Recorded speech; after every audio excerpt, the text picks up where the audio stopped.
네, 10장 영유아 교사의 부모 상담 3차 시 들어가도록 하겠습니다.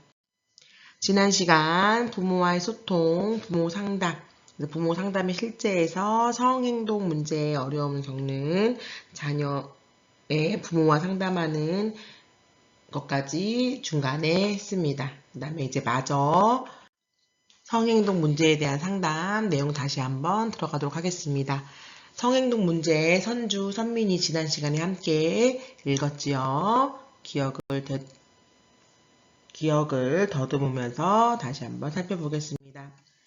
먼저 어린이집은 행동 수준에 따라서 어린이집 대응이 있고 그거에 따라서 육아종합지원센터의 대응, 지자체 대응으로 나눠져 있습니다. 유치원은 유치원 대응과 교육청 대응으로 나눠져 있고 지난 시간 일상적인 수준, 우려할 수준, 위험한 수준에 따라서 어떻게 판단이 되는지 그리고 그거에 따라서 어떻게 대응이 이루어지는지 살펴보았습니다. 이 성행동 문제를 보이는 부모와 어떻게 상담을 진행하느냐. 첫 번째, 부모와의 신뢰를 형성하는 게 너무너무 중요한 첫 번째 과제입니다. 하원시 호기심으로 인한 성행동을 보였다고 어머니에게 보고하고 선주와 선민이 두 자매가 최근 들어 성탐색 행동을 자주 보이는 것에 대해 말씀드리며 보다 긴밀한 상담이 필요함을 부모님께 알립니다. 그리고 성행동에 대한 부모의 태도, 유의사항 등을 알려드립니다. 그리고 상담 자료를 준비합니다.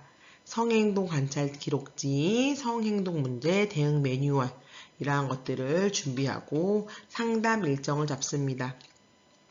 어머니께서 평일 등원한 후 원장님과 담임교사가 함께 상담하기로 일정을 잡습니다. 상담을 진행합니다. 바쁜 일정 가운데 상담 시간을 내어줌에 감사 인사를 하고요. 오늘의 상담 목표를 공유합니다.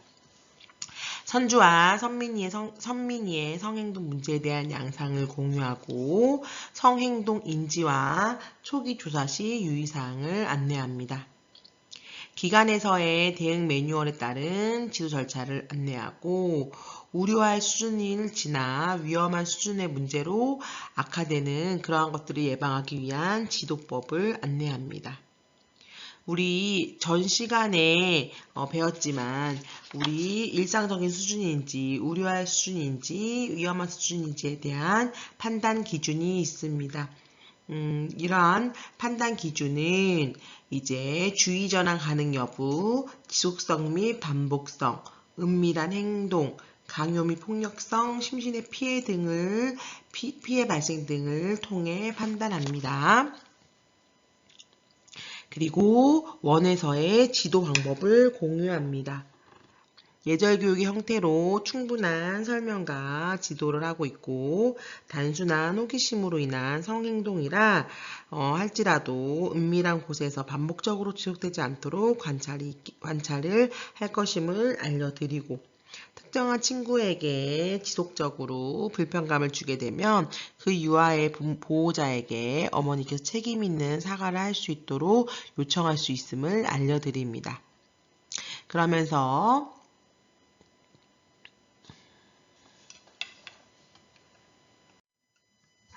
이제 최근에 가정에서 두 자매가 경험한 일이 있을 수도 있는데 어머니께서 생각하는 원인은 무엇이라고 생각하는지 다른 가족들과 상의한 적이 있는지 이런 거에 대한 가정에서의 어려움을 질문합니다. 그리고 선주 선민이의 성행동 감소를 위한 협력 방안을 모색합니다. 미디어 콘텐츠에서 성과 관련된 영상이나 사진 등에 쉽게 노출될 수 있으니 미리 기기 제한 설정을 하기로 하고 항상 아이들끼리 두고 자리를 비우지 말고 어른이 함께 놀이나 대화를 하도록 권유합니다. 자녀의 성교육과 성인지 교육에 대한 자료나 책자를 읽어볼 것을 권하고 혹은 그러한 책을 미리 준비하여 권하는 것도 좋습니다. 대소변 뒤처리를 해주거나 목욕을 시켜주거나 옷을 갈아입힐 때 지속적으로 반복해서 성예절을 가르쳐 주시기를 요청합니다. 역할이나 기축이 있어서 둘 이상 함께하는 놀이 시간을 하루에 적어도 30분 이상을 갖기로 합니다. 상담이 끝났다면 상담 기록지를 작성합니다. 상담 일시, 상담 시 공유한 내용, 부모의 요구, 협력하기로 정한 사항 등을 중심으로 기록하고 성행동 문제에 대한 교직원 원내 장학을 하기로 합니다. 상담 시 결의된 사안을 요약하여 가정에 송부합니다. 상담 결과를 모니터링합니다. 성행동 문제의 출현 빈도와 양상을 지속적으로 관찰하여 공유하고 만 5세반과 만 4세반의 유아 성교육 프로그램을 하기로 그러한 모니터링을 하도록 합니다. 지난 시간에 얘기 나누긴 했지만 그래도 교사가 초기 이러한 진술을 받을 가능성이 높기 때문에 초기 진술 오염 방지를 위한 상호작용 지침을 다시 한번 자세히 살펴보려고 합니다.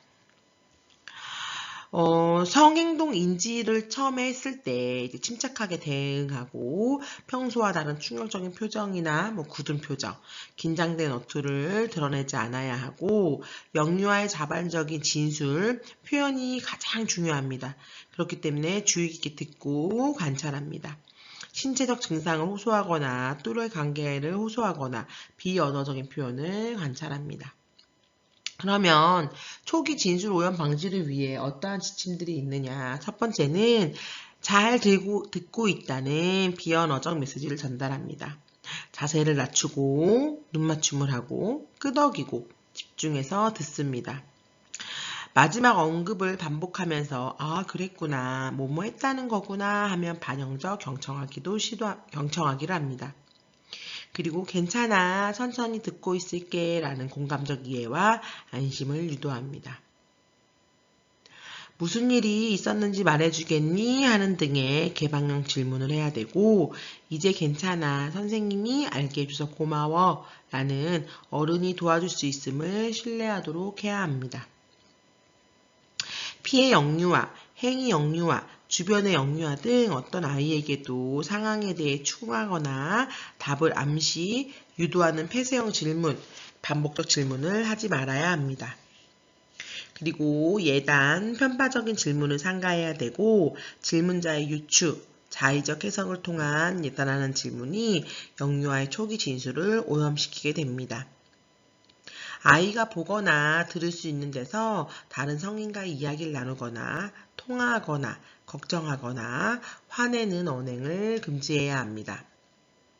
초기 진술에서 아이가 듣고 본 것, 답하고 실행한 것을 자세히 기록해야 합니다. 교직원 스스로도 진정하는 시간이 필요하므로 필요시 유관기관, 육아종합센터, 교육청 이런 곳으로부터 상담을 받아 적절히 대응해야 합니다. 세 번째, 전문 상담 의뢰와 협력입니다. 첫 번째는 상담 전문가의 도움이 필요한 경우입니다. 기관에서의 개별화 지도와 부모 상담을 통한 긴밀한 협력에 도움을 얻기 위해 상담 전문가에게 도움을 받아야 할 경우가 있습니다. 부모가 자발적으로 상담자를 찾아 자녀를 이해하는 데 도움을 받는 것과 함께 기관도 전문가의 지원을 받으면 비교적 수월하게 영유아를 지원할 수 있습니다. 그러나 대개의 부모들은 자녀의 나이 또래의 영유아들이 보이는 일반적 행동 특성과 자녀의 행동을 상대적으로 비교하여 판단하기 어려우므로 기관에서 상담 전문가를 만나보도록 권유를 하게 됩니다. 지역사회의 상담 지원 체계에 대해 충분히 알고서 영유아에게 적합한 지원 체계를 추천할 수 있습니다. 영유아가 문제 행동을 보일 때 부모의 불편감보다 영유아의 불편감을 먼저 알아차리는 것이 중요합니다. 아이들은 성장하면서 반복되는 문제를 겪을 수도 있고 아닐 수도 있습니다. 이러한 과정에서 영유아의 어려움과 왜곡된 신념과 욕구를 알고 양육에 대한 도움을 받기 위해 전문가에게 도움을 요청한다면 매우 의미 있는 일이고 영유아의 발달에 긍정적인 성장 환경을 마련하여 더 심신이 건강하게 성장할 수 있습니다.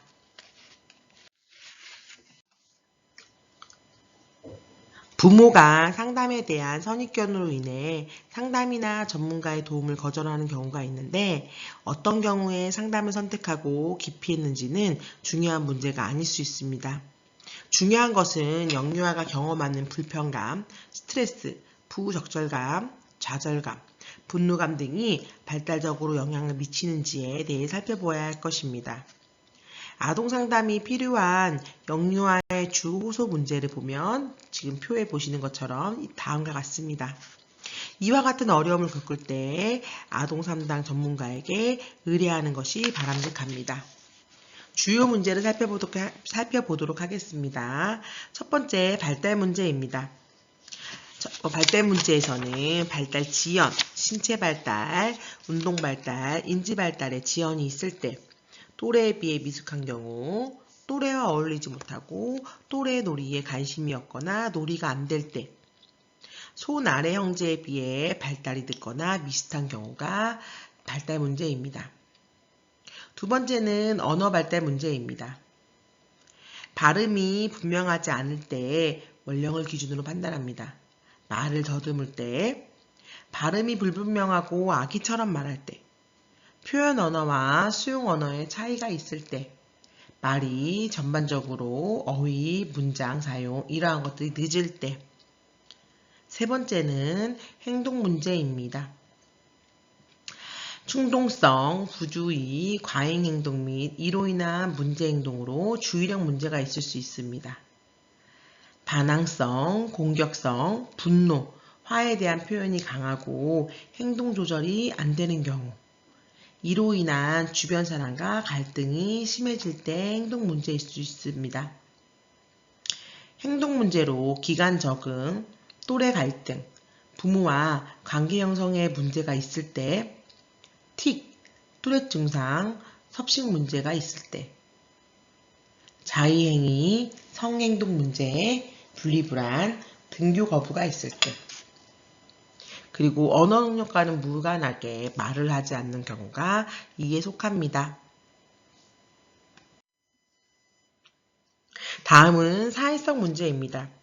친구 사귀기가 어렵고 친구에게 공격 행동, 잦은 갈등, 마음대로 하기 원하는 행동만 할 때, 친구에게 거절당하거나 소외된 아이, 친사회적인 행동이나 관계 경험이 과하게 부족한 경우가 이에 해당합니다. 다음은 기질적인 문제로 인해 적응과 관계 문제를 유발하는 경우입니다. 유뇨증, 야뇨증, 유분증 병비, 대소변 가리기를 거부한다거나 화장실을 거부하는 배설 문제가 있을 수 있습니다.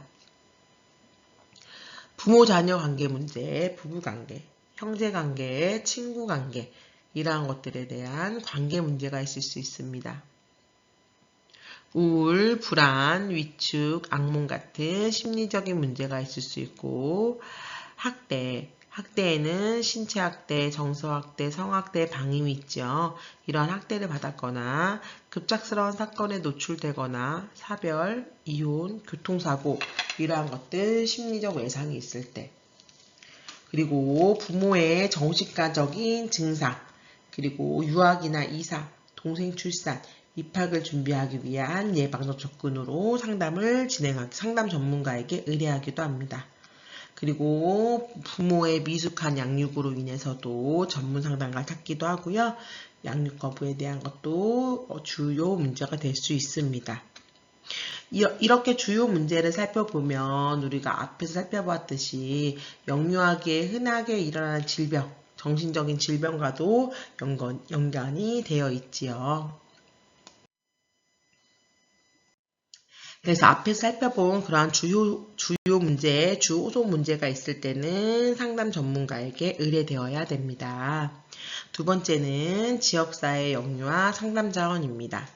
상담이 필요한 영유아가 만날 수 있는 지역사회의 상담 지원 체계는 의료적 자원, 상담 자원, 재활 서비스 자원, 지역사회 복지 자원 등으로 나눠볼 수 있습니다. 첫 번째는 의료적 자원입니다. 소아청소년 정신의학과, 소아신경의학과 등에서는 발달 선별 검사를 통해 전문적인 치료의 필요 여부를 진단받을 수 있습니다. 해당 과 전문의를 만나 진찰과 상담을 하게 되고 영유아의 발달에 실제로 문제가 있는지, 있다면 어떤 영역에 있는지, 진단적으로 어떤 범주에 해당하는지 판단하고 정밀 진단검사와 필요한 치료가 있는지 여부를 결정할 수 있습니다. 일단 의료진에 의해서 발달 지연이 있다고 판단되면 다음 단계에서 발달 정밀평가와 원인 정밀평가의 두 단계를 거치게 됩니다. 발달 정밀평가의 목적은 신경발달 질환 중 어디에 속하는지, 이상이 있다면 어느 정도인지 양적, 질적으로 평가합니다. 발달 정밀평가에서는 주로 영유아의 운동, 언어, 인지와 문제 해결 능력, 사회성, 자존 능력 등을 평가하게 됩니다. 기본적으로 시력검사, 언어발달 지연이 있는 경우는 필수로 청력검사를 하고 시력검사를 통해 감각기능에 이상이 있는지도 확인합니다. 일부는 혈액검사나 MRI, CT 같은 내영상 검사, 뇌파 검사나 근전도 검사 등을 권유받는 경우도 있습니다. 더 나아가서 뇌영상 검사, 뇌 모양과 구조를 보기 위해 뇌영상 검사, 뇌의 활성도와 기능을 측정하기 위해 뇌파 검사, 근육의 생리적 기능과 신경 전달 능력을 보기 위해 근전도 검사, 혈액 검사, 소변 검사, 이러한 유전자 검사, 대사 이상 검사, 염색체 검사 등등등 의료진의 판단에 의해서 여러 검사를 하게 됩니다.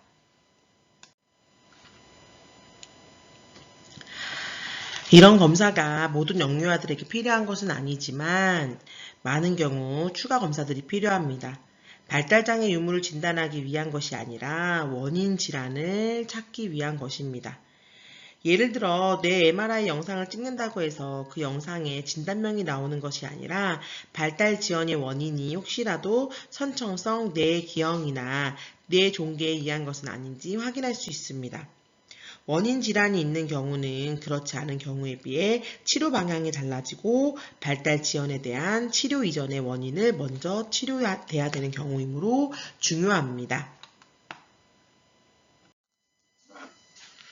일단 신경 발달 질환이 진단된 상태라면 빨리 치료를 시작하는 것이 필요하고 혹시 원인 정밀평가를 실시하는 과정 중에 있더라도 결과가 나올 때까지 치료를 미루지 말고 조기에 시작하는 것이 좋습니다. 진단과 치료 방법은 영유아가 가진 발달 문제의 정도와 영역에 따라 다양합니다. 영유아의 발달 영역이 다양하고 복잡한 만큼 치료의 종류도 매우 많습니다. 진단과 평가 결과에 따라 전문의가 아동에게 필요한 치료를 처방할 수 있습니다. 따라서 전문의와 논의를 통해 적절하고 신뢰성 있는 치료 기법을 선택하는 것이 매우 중요합니다. 물리치료, 언어치료, 작업치료 등 여러 종류의 치료는 아동에게 적절한 환경을 제공하여 뇌 발달을 촉진시키는 반복적인 연습을 통해 뇌 세포 간 연결들이 활성화되고 강화되어 뇌 발달을 유도하게 됩니다. 또한 2차적으로 발생할 수 있는 합병증을 예방하고 영유아가 가지고 있는 가능성을 최대화시킬 수 있습니다. 이렇게 중요한 치료들은 가능한 한 조기에 적절히 제공되어야 되고 영유아에 따라 필요한 치료의 종류와 강도는 달라지므로 상태에 대한 전문가의 정확한 진단이 반드시 선행되어야 합니다. 두 번째는 재활 서비스 자원입니다. 장애아동 복지지원법에 따라 2012년부터 성장기 아동의 인지, 의사소통, 적응행동 감각, 운동 등의 기능 향상과 행동 발달을 위한 재활 및 장애아동 및 가족의 복지적 욕구에 적합한 서비스 지원과 정보를 제공하여 경제적 부담을 경감하도록 복지 서비스를 지원하고 있습니다. 만 6세 미만 영유아의 경우 발달 재활 서비스 의뢰 및 검사 자료로 대체 가능하고 장애 등록이 안 된 대상자가 만 6세 도래 시기에는 만 6세가 되는 달까지만 지원받을 수 있습니다. 가정의 소득 수준에 따라 재활 전문 기관에서 바우처 형태의 서비스를 지원받을 수 있습니다. 재활 서비스의 종류는 청능재활, 언어재활, 미술심리재활, 음악재활, 놀이심리재활, 재활심리, 심리운동, 행동재활, 감각재활, 운동재활 등의 영역이 있습니다. 지역사회에서 받을 수 있는 서비스는 영유아 발달 지원 서비스가 있습니다. 발달 문제가 우려되는 영유아에 대한 중개 서비스를 제공함으로써 영유아의 정상적인 발달 지원을 하기 위함입니다. 2021년 10월 기준 중위소득 120% 이하의 가정, 만 0세에서 6세의 영유아를 대상으로 하는데 영유아 건강검진 항목 중 발달평가 결과 추후검사 필요 등급을 받은 영유아 및 보건소장이 추천하는 영유아, 부모 협조하에 실시한 발달검사 결과 지연 또는 발달 경계인 경우로 유치원과 어린이집 원장이 추천하는 영유아는 서비스 지원 대상이 됩니다. 세 번째는 심리상담적 지원입니다. 아동상담자는 대상이 아동이지만 아동의 양육자와의 상담이 중요하기 때문에 두 명의 내담자를 만나는 셈입니다. 아동상담은 발달적인 특성으로 인해 매체를 사용하게 되고 아동이 상담을 통해서 자기 가치감, 자존감, 이런 것들을 형성하고 성장 과정에서 결핍된 부분이나 부정적인 경험을 교정적인 체험을 통해 건강한 자아상을 형성하는 것이 목표입니다.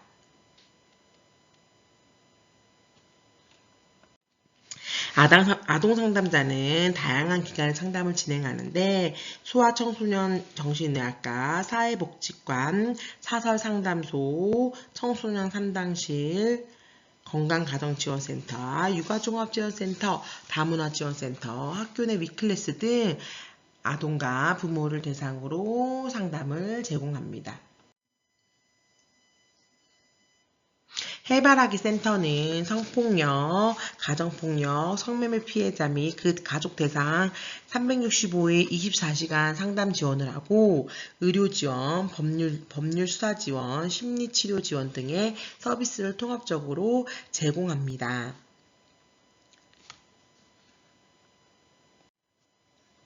영유아 교육기관에서 위험한 수준의 성행동 문제로 인해 상해가 발생했을 때는 해바라기 아동센터에서 지원을 받는 것이 적합합니다.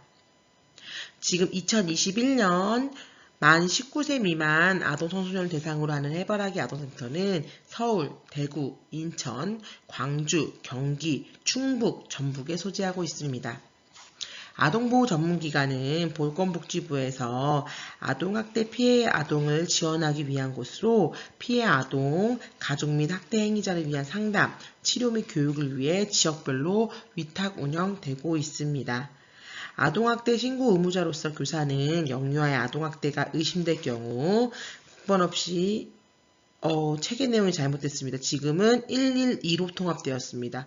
112로 전화를 하여 아동학대 의심과 관련된 정황과 증거 등을 토대로 신고하고 피해 아동의 치유와 회복을 위하여 아동보호 전문기관과 적극적인 협력을 해야 합니다.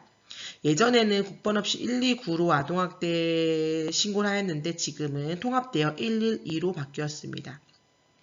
이 아동보호 전문기관과 해바라기 센터는 정부에서 특별한 목적으로 위탁 운영하는 상담기관입니다. 세 번째는 상담 전문가와의 협력입니다. 교사로서 아동의 부정 행동 문제를 해결하기 위해 교실 밖 전문가의 지원을 받아야 할 때가 있습니다. 생활 지도의 영역에서 해결될 수 없는 치료와 상담이 필요한 경우에는 부모 상담을 거쳐 의료 전문가, 임상가, 상담 심리사 등의 전문가와 협력을 위한 절차를 받아 도움을 받게 됩니다. 교사로서 전문가와 함께해야 하는 형태는 다음과 같습니다. 의뢰인의 역할입니다. 교사는 부모의 동의를 얻어 전문가에게 아동의 행동 양상을 보고합니다. 교사로서 학급에서 행동 지도 시 대처 전략에 대해 조언을 구할 수 있고 더 나아가 아동에게 적합한 상담과 치료의 형태에 대해 정보를 얻을 수 있습니다. 또한 기관에서 할 수 있는 앞으로의 개입 방향에 대해 조언을 구할 수 있습니다. 두 번째는 보고자의 역할입니다. 교실에서의 아동의 부정 양상을 관찰 기록한 자료를 전문가에게 참고하도록 보고할 수 있습니다. 아동을 처음 만났을 때부터의 교사의 평정과 경험했던 아동과의 에피소드들을 있는 그대로 정리하여 보고하면 전문가는 이를 통해 가족의 보고 이해에 다른 사회적 상황에서의 아동의 행동 양상에 대한 정보를 얻어 더 정확한 진단과 개입 형태를 정할 수 있습니다. 세 번째는 전문적 지원과 지도의 역할입니다. 상담 전문가는 부모와 교사에게 그동안 그들이 이해하지 못했던 아동에 대한 정보와 어른이 취해야 할 상호작용의 방법, 환경적 지원 등에 대한 조언을 할 수 있습니다. 이러한 조언을 받아 교육적 입장에서 해석, 적용하여 아동에게 도움이 되는 방법으로 지원해주고 지도해야 합니다. 네 번째는 교사의 자기관리를 지원합니다.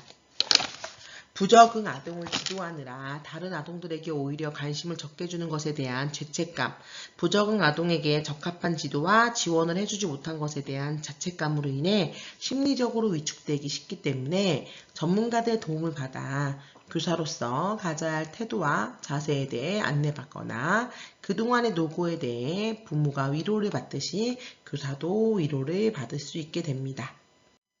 네, 고생하셨습니다. 다음 시간에 만나도록 하겠습니다.